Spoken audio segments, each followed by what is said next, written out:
The mermaid's last giftins upon a time in a humble village by the sea. There lived a woman named Amara. She was the loving mother of 2 sons and, after years of longing, had just given birth to a beautiful baby girl. But her life was far from peaceful. Her husband, once kind and loving, had turned cruel, his temper as unpredictable as the storms that ravaged the sea. Amara bore the pain in silence, hiding the bruises from her children, keeping her tears locked away behind a smile. Her 2 sons, young yet perceptive, began to notice the changes in their mother. The joy that had once danced in her eyes was slowly fading, replaced by sorrow and exhaustion.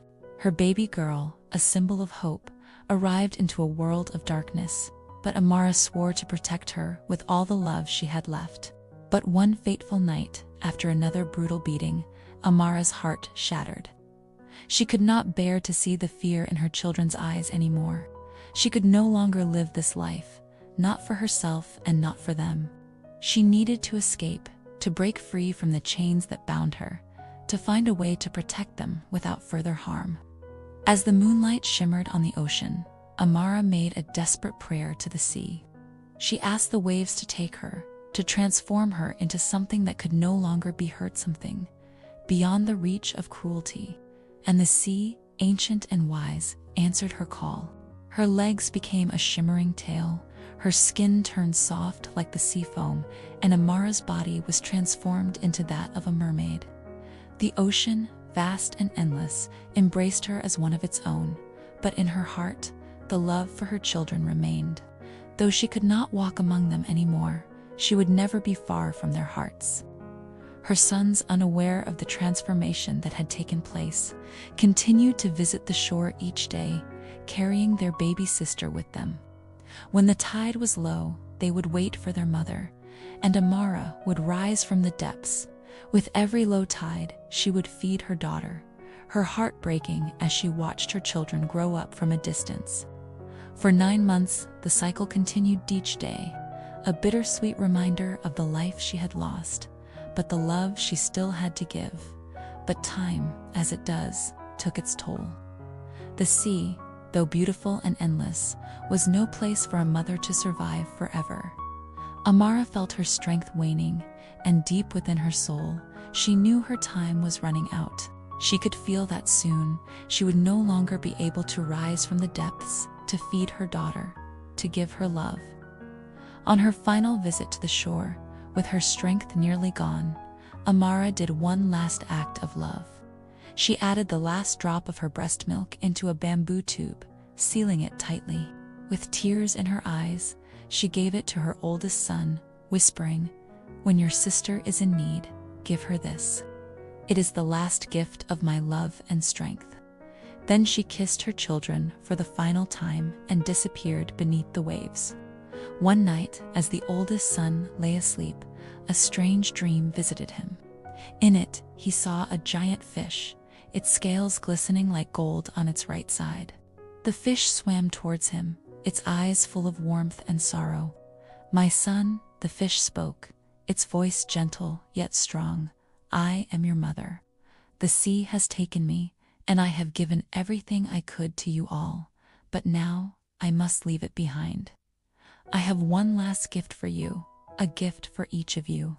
The fish's voice quivered as it continued, "For you, my son, I have woven these pants from the seaweed and fibers of the ocean floor. They will give you strength to carry you through the toughest of times.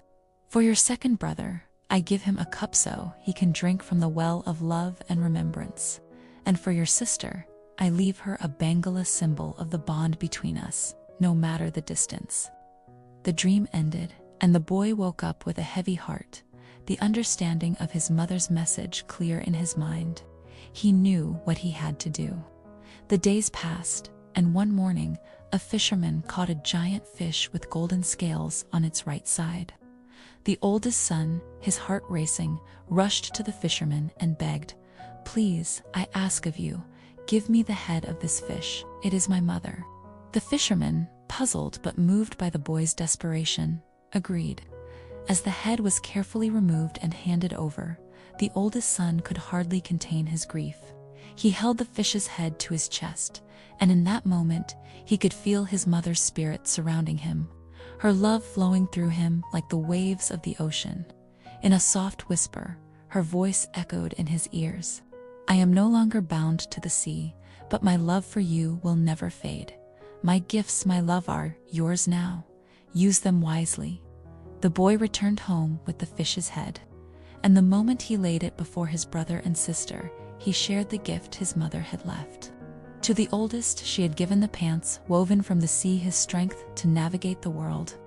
To the second, she had given a cup, a vessel for love and kindness.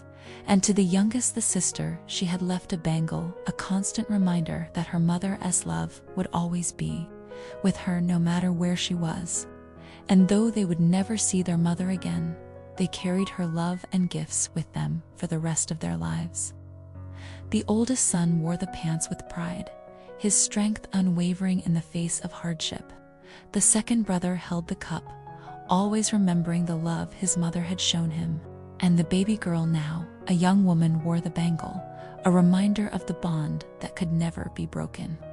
Amara, now fully transformed into a mermaid, had given everything for her children. She became one with the sea, her spirit living on in the hearts of the children she had loved and protected. The ocean whispered her name in every wave that lapped at the shore, and in the stillness of the deep, her love remained eternal. The end.